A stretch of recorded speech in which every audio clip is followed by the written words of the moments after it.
कमर की करधनी बज रही है, पांव की पायजेब बज रही है। हाथ उठा उठा के पूछती है किधर है भगवान, किधर है? तो माँ के हाथ के कंगन बज रहे हैं। और ये आवाज भगवान के कान में पड़ी, जहां फूल तोड़ रहे थे, एकदम कान में आवाज। लक्ष्मण, प्रातःकाल किसी युवती के हाथ के कंगन, कमर की करदनी, पांव के नूपुर बज रहे।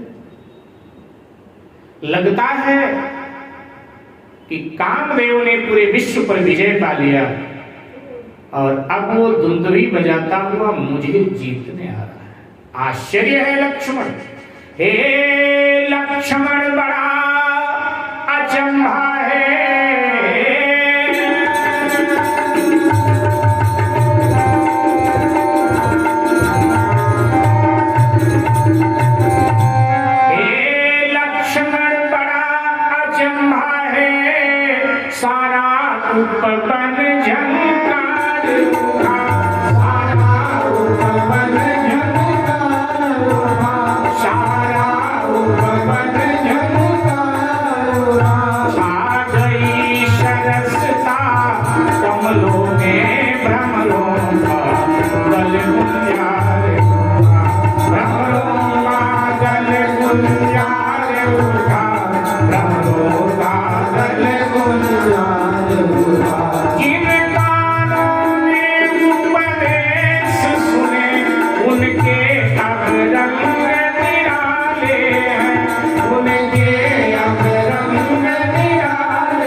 लक्ष्मण जी से कर ही रहे थे, इतने में किशोरी जी सामने आ गई। दूरी काफी है लेकिन सामने भगवान की दृष्टि गई।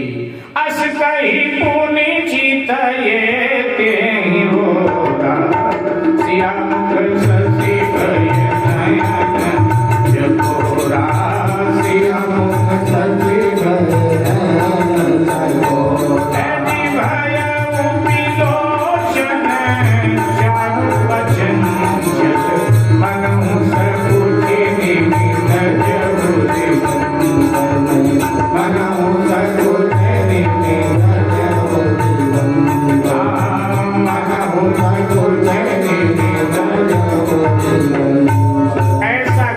भगवान ने सामने देखा, किशोर जी के मुखमंडल पर दृष्टि गई। भगवान शरीर की अवस्था का अपने भान भूल, भगवान भक्ति के दर्शन में खो गए, भक्ति भगवान के दर्शन में खो गई। ये जीवात्मा परमात्मा का मिलन है, माया ब्रह्म का मिलन है, भक्ति भगवान का मिलन है, ये लक्ष्मी नारायण का मिलन है।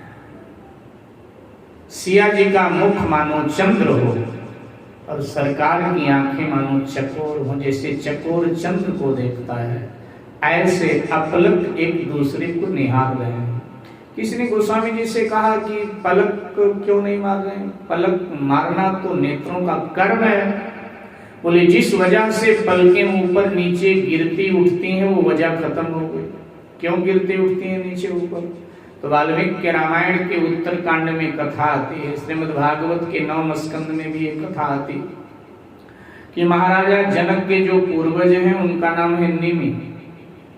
निमि महाराज की मृत्यु हुई, ब्रह्मलोक की प्राप्ति हुई। ब्रह्मा जी ने कहा कहाँ रहना चाहोगे, मैं व्यवस्था करवाऊं।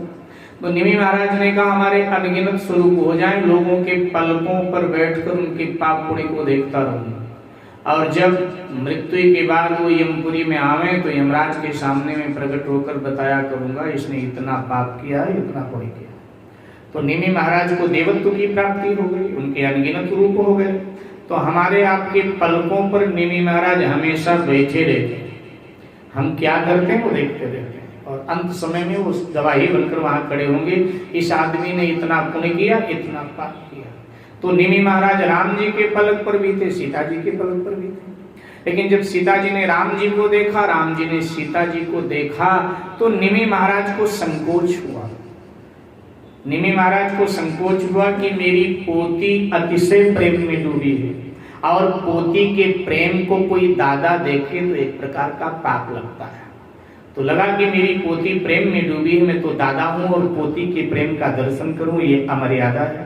तो जब बच्चे यहाँ अतिशय प्रेम में डूबे हैं तो हम बूढ़ों का यहाँ क्या काम, इसलिए निमि महाराज दोनों के पलकों से हट गए। मानसकार कहते हैं भयो विलोचन चारु अचंचल मनो सकुची निमि तजो दिगंचल। निमि महाराज को संकोच हुआ, दोनों के आंखों से हट गए, एक दूसरे के को ये दोनों अपलक निहार रहे हैं। बड़ी देर के बाद